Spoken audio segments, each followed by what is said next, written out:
Ah là là là là, 5-0. Comment vous pouvez dire que le Paris Saint-Germain ne souhaite pas obtenir cette Coupe de France?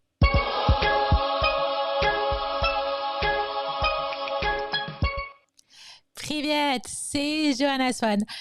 PSG Angers, match de Coupe de France 5-0 pour le Paris Saint-Germain avec un triplé de Icardi. Icardi va peut-être nous sortir pas content, triplé. Et oui, il fait taire un petit peu les bouches. En 2 matchs, il marque 4 buts. Il a marqué un but justement ce week-end à Saint-Étienne. Le match très important pour le Paris Saint-Germain et son but a permis de nous donner la victoire aux dernières secondes du match, comme il a encore fait sur son 3e but. C'était dans les dernières secondes du match. 3-0. Alors, qu'est-ce qui s'est passé un petit peu si on essaie de résumer ce match? Alors, si on résume un petit peu ce qui s'est passé, donc il y a eu un premier but d'Icardi justement à la 9e minute sur une passe de Draxler, un CSC, on a cru que c'était Neymar à un moment. Puis, il y a eu un petit peu d'échafaudage avec un carton jaune sur Paredes, et puis il y a eu d'autres soucis un petit peu plus tard dans le match. On a cru que peut-être il allait se prendre un 2e jaune avec un tacle qui a été fait, avec un contact avec Neymar, etc. C'était devenu un petit peu tendu. Donc du coup, Angers, ils ont commencé à faire quelques changements. Et donc du coup, on est rentré justement au vestiaire en menant 2-0. Et là, en fait, à la 2e mi-temps, tout a changé. Donc on a eu un but de Neymar pour le 3-0 à la 65e minute, enchaîné par justement Icardi à la 68e minute avec une passe de Di Maria. Ensuite, on a commencé à avoir tous les changements du côté de Parisien. Di Maria qui sort avec l'entrée de Sarabia, Keane qui remplace Neymar, Ander Herrera qui remplace Paredes, Kurzawa qui remplace Bakker. Donc du coup, Mbappé n'a pas du tout fait son entrée. Et à la 82e minute, un changement que beaucoup attendaient puisque on critiquait beaucoup Mauricio Pochettino pour justement ne pas faire jouer les Titi. Il fait rentrer Pimbele à la place de Danilo Pereira. Et à la 90e minute, nous avons bien sûr le but de Icardi. Donc ça, c'est pour venir rapidement en termes de stats. Le Paris Saint-Germain, c'était quand même 66% de possession contre seulement 34% pour Angers. C'est 13 tirs contre 10 tirs pour Angers. Les Parisiens, ils avaient 6 tirs cadrés contre 5 justement pour Angers. Et en tir non cadré, c'était 6 également pour le Paris Saint-Germain contre 5 également pour Angers. Mais voilà, le Paris Saint-Germain a eu un tir contré. Il y a eu quelques occasions manquées, pas mal de corners. J'ai vu Rico faire 3 belles interventions parce qu'il y a eu un petit peu de danger côté Angers, mais c'est un match qui est plutôt maîtrisé. Un seul coup franc parisien. Par contre, petit bémol, on repart dans les hors-jeux des Parisiens, puisqu'il y a eu 3 hors-jeux côté du Paris Saint-Germain contre un seul pour Angers. Il y a eu 6 fautes côté du Paris Saint-Germain contre 13 pour Angers. Les cartons jaunes, c'était un petit peu kiff-kiff, un de chaque côté, mais 0 carton rouge, ce qui était plutôt cool.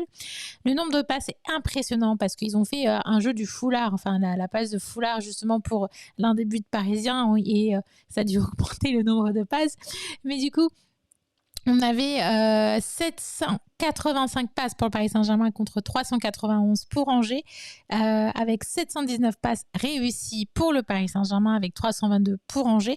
Les centres, justement, on a eu un petit peu de problème et je tiens à souligner que Dakpa a réussi à centrer. Et d'ailleurs, c'est grâce à son centre que on a pu avoir des buts. Et donc, il y a eu 8 centres pour le Paris Saint-Germain contre 15 pour Angers. Donc, on était quand même pas très donnant en termes de centres. On a eu 2 centres réussis contre 5 pour Angers. Les duels, alors je tiens à préciser aussi que le Paris Saint-Germain a réussi 46 duels sur 38. Les tacles, 9 pour le Paris Saint-Germain contre 11 pour Angers. Mais Kerrer s'est beaucoup réveillé en 2e mi-temps et a montré beaucoup de belles choses côté tacle. J'étais vraiment agréablement surpris. Côté duel aérien,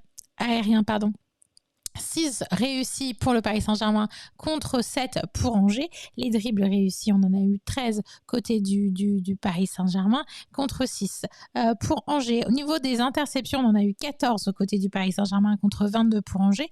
9 dégagements parisiens contre 5 pour Angers. Donc du coup, c'est un match qui est plutôt au moins qui est plus ou moins maîtrisé.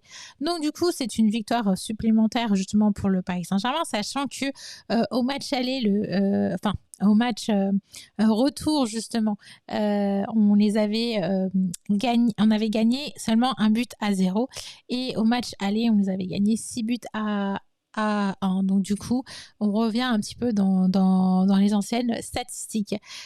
C'est pour moi une très belle réussite pour le Paris Saint-Germain. Je suis extrêmement contente de cette qualification. Nous savons bien sûr pas qui on va rencontrer, puisque faut que je regarde pour le tirage au sort. Je me rappelle plus si le tirage au sort était pour les demi. Là, je suis extrêmement fatiguée avec la Super League, etc. J'ai pas trop regardé ce petit détail, mais j'en parlerai un petit peu plus demain dans mon débrief live. Jeudi vers 19h normalement, je vais débriefer justement le match avec beaucoup de statistiques et on va pouvoir discuter entre nous de la victoire du Paris Saint-Germain.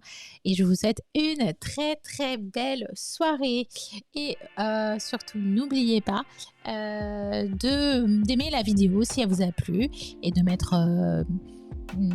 je sais pas, de mettre de partager cette vidéo dans vos réseaux sociaux, voilà, de vous abonner, de cliquer sur la petite cloche pour donner de la force.